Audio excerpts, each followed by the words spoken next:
And happy Friday, fight fans, and welcome to Inside the Fence, the official UFC companion show to No Game Schedule. I'm your host, John Mastay, joined alongside Chief No Game Schedule UFC analyst Drew the Rooster Johnson. We're changing our pattern up a little bit this week. Normally, we record our episodes Wednesday or Thursday. We get them out Friday afternoon for you guys, so you have about 24 hours of anticipation. But we had to change up the show a little bit. We're recording this episode Tuesday night. So granted, there's a lot of changes that could happen until the UFC. So I do apologize if maybe a fight gets dropped or something happens. But Drew, why don't you explain to us why we're recording the show a little bit earlier this week? Absolutely. So I'm actually be taking the trip, leaving tomorrow night. We're going to Vegas. We're going for International Fight Week. We're going to be hitting up the Hall of Fame ceremony. We're going to be going to UFCX both Friday and Saturday, and also taking the pay-per-view, coming at you live from right in the middle of the upper deck at T-Mobile Arena. So I'm super excited. My second UFC event. This is one I've been looking to for a while, and once I got the opportunity to go, I just had to scoop that up. This will be one of two UFC events Drew will be going to this summer. In August, Drew will actually be at UFC Chicago. I am still up in the air of if I'm going or not, but you've probably already seen at this point, Drew is going to be pumping out a ton of content for us, so make sure you go check out the No Game Schedule Instagram, and you can follow Drew in his adventures in Las Vegas. I cannot confirm or deny if Drew will be completely sober during these Instagram reels or YouTube shorts, but no, I think I absolutely will be, John. No, I mean, you got an event like UFCX where you get to interact with all the athletes. I mean, I'm not going to be messing around. That's going to be a lot of stuff on Instagram. You guys know how to find my Instagram. Go ahead and follow me for my UFCX and UFC 317 content, because it's going to be full of bangers. And this card is not as stacked as previous cards we have had the last few months, but it is capped off by a massive final fight of the night. This is UFC 317, Topuria versus Oliveira. Drew, as always, you get to start the show by talking about some of the preliminaries, if there's any you want to discuss. I mean, I feel like we could be sitting here talking about the whole card, but I don't think people want to hear us talk about prelims, even during International Fight Week. Let's just jump right into the first fight of the main card. Two guys that I really like. I just like to jump right into it. Go ahead, man. Absolutely. Do you let me intro, man? Let me intro. We gotta go with the thing as always. First fight of the main card is a bantamweight bout. Peyton Talbot versus Felipe Lima. Odds are not on the UFC site. Drew, you shared them with me a few moments ago. So why don't you go ahead and tell everyone what the odds are and who's favored here in this fight? I believe last time I checked, Felipe Lima was about minus 175, slight favorite. Peyton Talbot was plus 150. I'm taking Felipe Lima. I know Peyton Talbot's had an impressive UFC debut, but opens up as a minus 1,200 favorite in his last fight, and gets absolutely dominated on the ground. I don't see a way in which Peyton Talbot walks away with a W on this fight. Felipe Lima's on a 14-fight win streak. He's a good all-around fighter, and I think Peyton Talbot's ground game is absolutely atrocious for the division. If you can't, defend takedowns against a no-name wrestler, how are you going to beat a rising up-and-comer like Felipe Lima? I mean, I know his striking is exceptional, but we've seen what happens when exceptional strikers meet exceptional grapplers. I think Felipe Lima is going to take this. I don't think it's me inside the distance. I'm going Lima by decision. Yeah, you know how I feel about Brazilian fighters not named Jose Aldo. I'm a huge fan of him. Coming into this fight, you just said Felipe Lima on a 14-fight win streak, and his overall record is 14-1, meaning he lost his first fight ever and has just absolutely been balls to the wall since then. I'm going to follow suit as well. I'm also going with Felipe Lima on this one. We're going to quickly move through this episode. I know it seems like we're going a little bit faster than usual, but because we want to talk a little bit more about the final fight. And also, we're going to discuss our final round question a little bit more. I'm sure Drew already knows what we're going to talk about.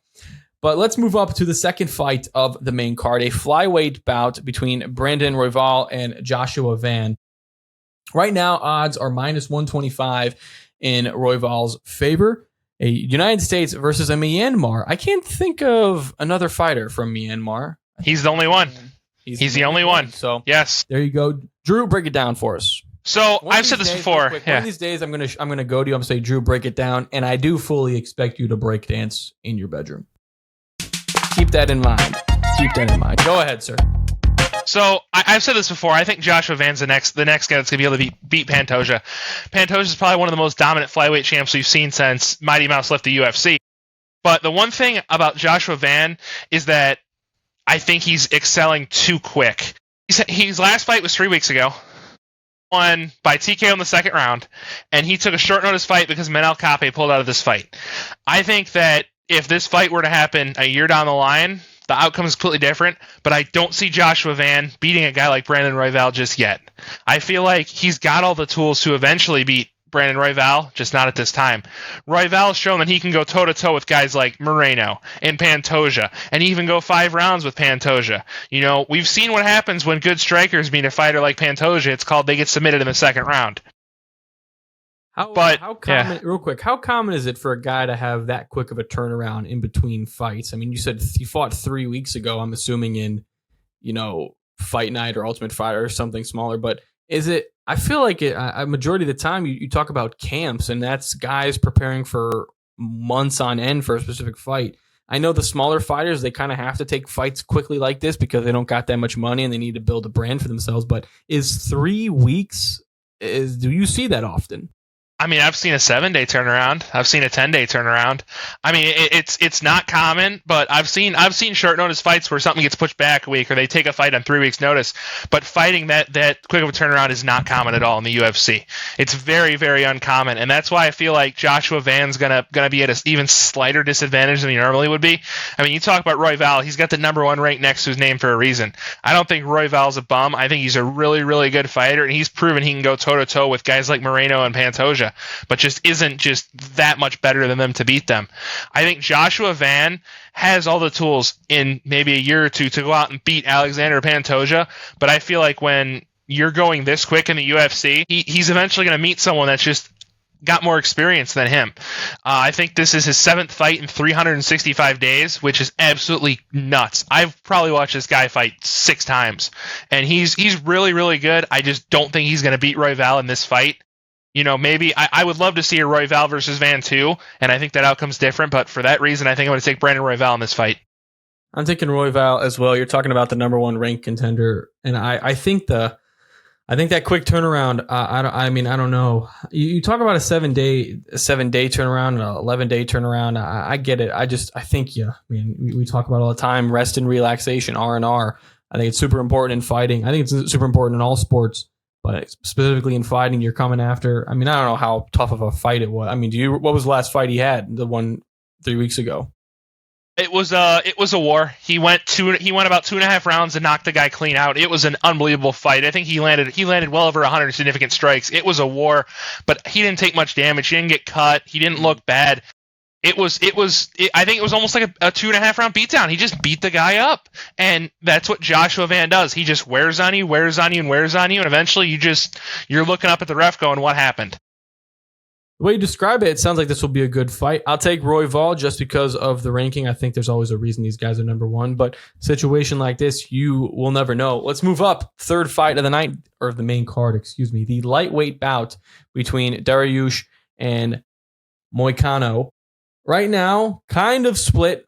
Moicano a -126, Dariush a +136 here in the lightweight division. This is a number 9 versus a number 11. So that mid-pack section, this is always a good fight. I like these. You can tell me if I'm wrong. I always like these middle of the ground ranking fights because this is kind of this is what these guys use to take a next step up. Right. Absolutely. It could drop you pretty far. If you're a 9, you lose to 11, you get dropped potentially out of the top 25. That maybe not that crazy, but you get dropped. Yeah, I wouldn't say that much. You get dropped far down though. You will get dropped if everyone else below you is doing good. So I like these middle fights because this is kind of the litmus test of do you actually belong this high up in the ranking? But what do you got on this fight, Drew? I'm taking him on Moicano. I mean, I know that his last fight he lost the first round, but he took a fight against Islam Makhachev on 18 hours notice and went out there and knocked Islam down, which I don't think's happened in the past, 14 or 15 Islam fights. He landed a clean shot and stunned Islam and knocked him down. Everybody thought he slipped. No, Islam got knocked down. But then he gets finished with the darts in the first round. Everybody that takes on Islam on short notice gets finished in the first round. Whatever, it happens. But he went out to UFC Paris and absolutely embarrassed Benoit Saint Denis. And it was one of the most absolute grueling fights that I've seen a doctor stop, you know it's bad when a guy has both of his eyes so swollen that he can't even see. And that's what happens when you go up against Manny Moicano. He has said, I cannot afford to lose. I think Moicano is going to go out there and go, okay, I know Beneil Dariush is good, but he's washed. He's old. I'm going to beat him up. I think Kanata Moicano is going to knock him out. I know Dariush is a good striker. Some people call him elite, but I think he's at that point in his career where a guy like Kanata Moicano is dangerous enough to go out there, and if he swings for the fences, he's going to connect with something, and Dariush is going to drop like a stack of potatoes. I really think that Renato Moicano has all the tools to beat Dariush, and it's going to be inside the distance. Once again, Drew, it's absolutely no secret to a single person who watches this show that I do not know that much about UFC, and a majority of the time I go off of vibes when it comes to picking my fighters, and that is going to be what I'm doing off of here. I'm going to take Dariush in this one for this. Listen, I know it sounds stupid. For the simple reason is because he's from Iran, and I think right now they really need a win. So I'm going to take Dariush. I think he's fighting for his country here, and I think he walks away with the win. That's quite literally the only reason I'm picking him here in this one. But let's move up. Now we're getting into the title bouts. I feel like, man, Drew, I feel like we've been watching. There's been at least 2 title bouts, like every single card that we've seen this summer so far.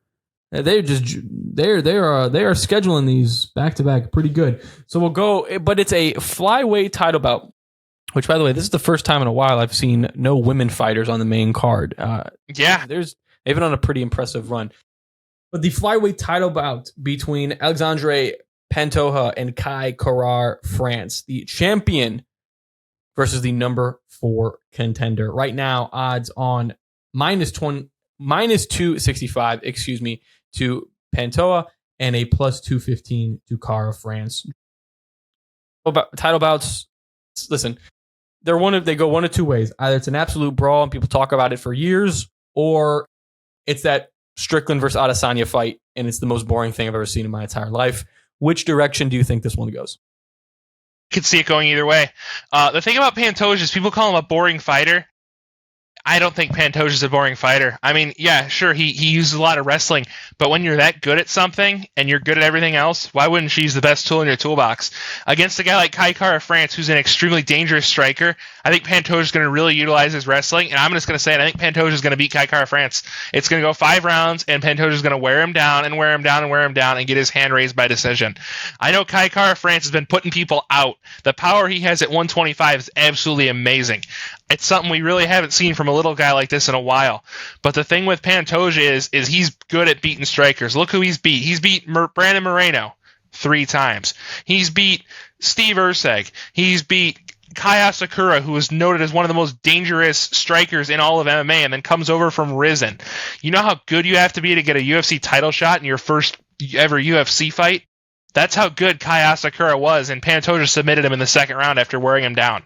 I think that Pantoja's specialty is beating people. I think he's a really good mixed martial artist whose specialty is winning, and I think he's going to get his hand raised again on Saturday night. I think a really compelling argument there for both of these guys. The flyweight weight class for men specifically is a really interesting thing. You've talked about it before. Heavyweight fight. There's a reason Derek Lewis has the most knockouts in UFC history because he's a big boy. He's got a lot of power behind what he's doing. So you go further down the line, and you really don't see too many wins by knockouts or just knockouts in general because, like you said, they don't have the weight to put behind it. Human body can withstand it.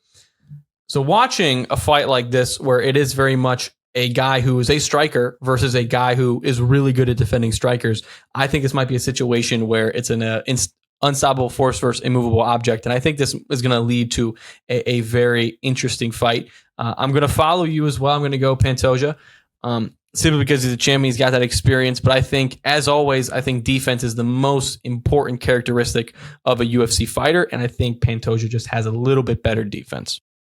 Absolutely, I agree with you. I think that Pantoja is one of the best flyweights we have seen in a long time, probably since Mighty Mouse. I think he's exceptional. It seems like this guy finds a new way to win in the ground game every time he fights. Most people say he's boring. I love watching Pantoja fight. One of my favorite fighters. He's a good fighter and fun fighter to watch. If you're not a casual MMA fan, you like watching Pantoja fight, because the way he controls opponents on the ground is an absolute grappling masterclass. Let's move on to the lightweight title bout, the main event of UFC 317, and that is Ilia Topuria versus Charles Oliveira. Drew, I have seen, I don't know how, my Instagram algorithm has been giving me a ton of videos on this fight, a ton of content. There's a incredibly wide margin of people who think Ilia Topuria is going to fold Charles Oliveira on Saturday. I am not one of them. I don't know how you watch Charles Oliveira and go, yeah, this guy gets taken down easily. Does he lose? Maybe. We'll have our predictions in a moment. But why, before you go into the fight itself, why are so many people just assuming that Topuria is going to take this? Well, for example, Ilia's got the most power, I think, one of the most, some of the most power I've ever seen at 155, and I've watched a lot of fights. The guy's good. At 145, I had a feeling he was going to beat Volkanovski, and then I was like, okay, fine. He got lucky and beat a washed-up Volk, and then he becomes the first person to ever knock out Max Holloway. Keep in mind, Max Holloway, I couldn't believe it. And I think that's the reason why Ilia gets a lot of hate, is because he's beating everybody's favorite fighters. He has a lot of power, like probably some of the most I've ever seen at 145. But you're going up against the guy who, it seems like his prime's never going to end. Oliveira has the most submissions in UFC history, the most finishes in UFC history. He's approaching his 47th professional fight, and it seems like the more he fights, the better he gets. I don't think Arman beat him. I think he beat Arman, and I don't see how two judges gave Arman that fight, but that's besides the point. So the only problem... What's up? Real quick. So explain this to me very quickly. So this is a title bout. Neither one of these guys owns the title. If I do remember correctly, Oliveira is a lightweight. Wasn't Topuria coming out of featherweight? Isn't he dropping down? So how does it work? Who vacated the belt? What's the protocol? To explain to me how this is working for people who may not.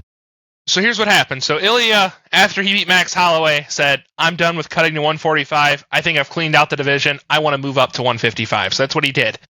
But the thing is that this fight was originally supposed to be against Islam Makhachev, because him and Bilal, who was the champ at 170, were really good friends. Islam was waiting for Bilal to either lose the belt or vacate it to move up for himself to also move up, because he said he didn't want to fight Bilal. So because Jack Della Maddalena beat Bilal, Islam said, screw it, I'm going up to 170, and I think he's going to have success there. So he had to vacate his lightweight belt. So that's why these two guys are fighting for that said belt. I think that the only problem with Oliveira is that he gets hit a lot. And against an exceptional striker like Topuria, that might be a problem. I think I'm going to agree with you, John. We got to go with our main man, DeBronx, here. I don't know if it's just because we hate Ilia because he's beating everybody's favorite fighters, but you talk about a guy who's a true mixed martial artist, an absolute master Brazilian Jiu-Jitsu, and who could literally not be a better human. Let's go with DeBronx. I want to see Ilia not only lose, but get finished. I want to see him get submitted and tap. That would be the icing on the cake to my 317 trip, is to watch Charles DeBronx get that belt back. I don't know what it is. I mean, you look at his listen. First of all, Oliveira's been in the UFC for a long time at this point. Oh yeah. If you look at Charles Oliveira, you go, well, that's a young guy. No, not at all. He is 35-10 with one no contest. All right.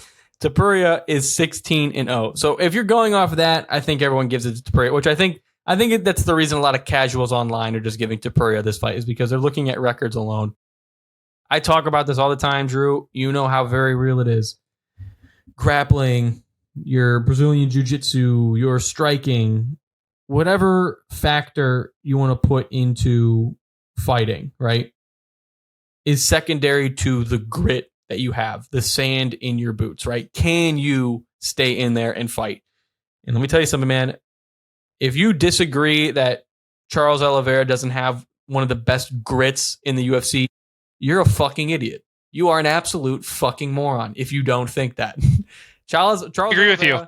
Charles Oliveira is a fighter, and he's a damn good one. I'm taking Oliveira on this one. I think he takes the belt, and I think this is going to be another chapter in the incredible autobiography that is Charles Oliveira, the quitter. Yeah, I mean, you talk about a guy who came from absolutely nothing. He came from the slums of Brazil, like one of the worst areas in Brazil, and has risen to be a guy that was a UFC champ. Sure, it took him over 30 professional fights to get there, but that doesn't matter. He was a guy who was known as a quitter until he decided, I'm going to quit at quitting. He just, as soon as he broke his collarbone in that fight, I think we saw a new generation of Charles Oliveira. Something new emerged at his next fight, and he went on an absolute tear. He's good. The only problem is, like I said, he gets hit a lot. Someone's getting finished in this fight. Either Oliveira's getting knocked out or Ilia's getting finished. Someone is not leaving the canvas on their own 2 feet. And for that, I really want it to be Ilia Topuria. I want to see the Bronx get that belt back. We're going to have to wait and see what happens. Drew will be following the event on Saturday. Drew, I'm really excited for you, man. I know you love the UFC, so anytime you get to go to a UFC event, especially the one of this stature. Isn't this the class where Mark Coleman is being inducted into the Hall of Fame? Yeah, so this is going to be Mark Coleman, Amanda Nunes, Israel Adesanya, Kelvin Gastelum, Mark Kerr, commentator as well. It's a really good UFC class. A lot of guys that I felt like truly deserve to get in that Hall of Fame. I'm very happy for you, and I look forward to it. UFC 317, watch it. Now, let's get into the final round here. I already know what the question is going to be. I prepared by not preparing. If you haven't heard, despite there not being a fight this past week, quack, quack, quack, quack, quack, quack. There is a new heavyweight champion, and it is Tom Aspinall. He predicted it. He is the greatest prediction of all time. He retired John Jones without ever fighting him. Drew, it's several questions in the final round. The question where I asked Drew a question without him knowing the response. Drew, what was your reaction to hearing the news that John Jones retired? I figured it was going to happen. I knew he wasn't fighting Aspinall. As soon as they faced off, and he saw how much bigger Aspinall was than him, I feel like Aspinall is going to be the first person to beat John Jones. I mean, John Jones was never a true heavyweight. Don't get me wrong. We're talking about the greatest fighter of all time, and I don't think he would have beat Aspinall at heavyweight. It took him over 3 years to bulk up to heavyweight, and now he's going to fight probably one of the most dominant heavyweights ever. It's kind of hard to not look at that fight and go, he might have gotten beat. I think the only reason he wanted to fight Poatan was because he knows Potan's not a true heavyweight either, but he's better than Poatan. Mm-hmm. I really feel like it doesn't damage John Jones's legacy in any way that he retired before fighting Tom Aspinall. He beat every other good fighter. It does for casual fans. Yes, but me and you are not casual fans, so to us it doesn't matter. Mm-hmm. Yeah, I first of all, look no further. Tom Aspinall himself has said, John Jones is the greatest of all time. He is not better than me all time. Tom Aspinall has just said, I think I am better than him right now, which is a completely fair assessment to make because it is possibly true. If you need to look no further than just age, right? Tom Aspinall is like 8 years younger than John Jones or whatever it is, something like that. Tom Aspinall is a killing machine right now. You are talking about, I don't know. He's got the shortest average fight time in the history of UFC. I don't know. He's so good. He's like a top 10 fighter in the world right now. Now it doesn't matter weight class. He's just a top 10 fighter in the world. I wouldn't want to get in a ring with him. I don't know a single person. Here's what's crazy about Tom Aspinall is I've watched a lot of fights. The way I look at Tom Aspinall is I'm going, how the hell do you beat this guy? I don't, if I had to coach someone fighting against Tom Aspinall, I would literally go try to break his leg because that's the only way you're going to beat him. That's the only way he's lost in the UFC. I don't know how you prepare for a guy that has that heavy of hands. His wrestling's that good. His pressure and just, presence in the ring is just menacing because he's just so big.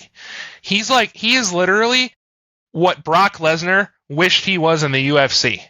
Like, he is just an absolute tank. Like, I don't know how you would really prepare to beat Aspinall and then go, okay, let's try to break his leg again. The only thing you could possibly do is you would just literally need to match his size and speed and hope to God your fighting skill is close enough to go against him. Because you watch his fights, no one compares to him. No one compares. He's lightning quick. He's built like a fucking howitzer. I mean, you can't stop him. Here's the second final tap, Drew. This one's a little bit more serious. A couple of people online I've seen this opinion. Don't have an opinion on this because I haven't watched the UFC long enough to have one. Some people are saying that John Jones has ruined the heavyweight division because his lack of fighting, absolute denial to fight Tom Aspinall, his retirement, just the way John Jones has kind of navigated the UFC landscape the last couple of years has put the heavyweight division in a bad spot. What's your opinion on that? Do you agree? Do you disagree? Or just how do you view the heavyweight division right now? Because it is kind of the lesser of all the divisions right now, in my opinion. Make a little bit of a bold statement, and it's no disrespect to the guys in heavyweight. I think they're all good, but here's where it is. You have Tom Aspinall, John Jones, and then everybody else. I don't see a fighter in that division that can compete with Tom Aspinall. And for that reason, I feel like heavyweight right now is one of the most absolute boring divisions in the UFC. Other than light heavyweight, which has absolute, like, look at the fight last weekend. There's maybe one good light heavyweight, and doesn't even hold the belt. You know, those two are the most boring division in the UFC, and it seems absolutely crazy because back in the day, heavyweights didn't have title defenses. Like Stipe Miocic still has the record for the most heavyweight title defenses, and he only has 4 in his career, and he was a 2-time champ. So that just tells you how good of a caliber of athletes we used to have in the heavyweight division that aren't there. Tom Aspinall is what I wish we had 5 more Tom Aspinalls in the heavyweight division so we could have something more to talk about. But I don't see anybody in the top 5 that's going to compete with him. I think he'd submit Gane. He'd knock out Volkov, which I believe he already has. The only person I see beating him is freaking Derek Lewis with quote-unquote, let's try some bullshit, and he's going to get one punch to knock out Tom Aspinall, and I don't see that happening. I don't see anybody in that division that's good enough to beat him, and for that reason, I feel like he really didn't hold up the division, because he knew if I didn't fight, nobody's going to want to fight Tom, which is how it seems like, you know, a lot of these divisions are, where they have. It sucks when you have someone that good and everybody goes, yeah, I'm not fighting them. They're too good. I can't beat them. And it's just what's boring for the division. I don't feel like it's a lack. I almost feel like it's a lack of talent, but I don't want to say that because I know how good some of those guys are. They're just not at that level that Tom Aspinall's at. So you're not putting all the blame solely on John Jones. You're just giving credit to where credit is due, that the gap between John Jones and Tom Aspinall, who are 1 and 2, you're saying the gap between 1 and 2 is significantly larger from 3, 4, and 5 compared to the other divisions. Is that what you're saying? Absolutely, John. I mean, you look at like lightweight right now is probably the most stacked division we've ever seen in the UFC, which is the reason why Charles Oliveira is 35-10, because you have Justin Gaethje, Dustin Poirier, Ilia. You have all these absolute stone cold killers in lightweight. And even everybody unranked in lightweight's good. You look at featherweight, same story. Bantamweight, same story. Even the flyweight division's top 5 is good. But you get up to middleweight, you have Strickland, Dreykus, Izzy, Nasruddin, Kaio, all these guys that are just absolute stone cold killers. And even with the return of Usman, now you have another contender in the welterweight division that could challenge the winner of Bilal and Islam. And it just seems like that light heavyweight and heavyweight divisions just don't have that, group of absolutely stone cold killers everybody else does. And for that reason, it seems like what John Jones did, I can't really argue with, because nobody was going to beat either one of them anyways. Yeah, I feel like if you look at other weight classes right now, some of the lighter weight classes for men, I mean, you're not seeing anybody hold a belt for years. You're not seeing. I mean, we've seen the belt transition in the same year like 3 times. Yeah, and that's an absolute beautiful thing about the UFC right now is the talent that's in the UFC right now. I feel like some of the guys in this, it's so deep. It's so deep. Like the lightweight division, I think almost everybody in the top 5 is going to be in the Hall of Fame. The champion, the current belt holder, whoever wins this fight's going to be in the Hall of Fame, absolutely. And everybody else in the top 5 is going to be in it as well. Like you got Dustin Poirier, who's the greatest fighter to ever win a belt. You got Justin Gaethje, who, interim champ. Max Holloway, featherweight champ. And all these other guys, like the lightweight division's always been stacked, but I feel like now it's more stacked than it ever has been. Well, Drew, thank you for your time today. This was maybe one of our best episodes we've ever had. This was a great conversation. It was, yes, absolutely. This episode's coming out Friday afternoon, Friday night. So unfortunately, Or fortunately, you'll already be down there. But listen, man, be safe. Have a good time down in Vegas. And I can't wait to see you again. You can tell me all about the trip. And make sure you go tune in. You go check out the No Game Scheduled Instagram, as well as Drew's personal Instagram, where he makes his own cards and UFC's predictions. You could follow along with Drew in his journey through Las Vegas. We're going to go to Pawn Stars. We're gonna sell Drew at Pawn Stars. That's the goal. But as always, folks, wherever you're watching the fight, even though we know where you're watching the fight, enjoy UFC 317 and have a good rest of your evening.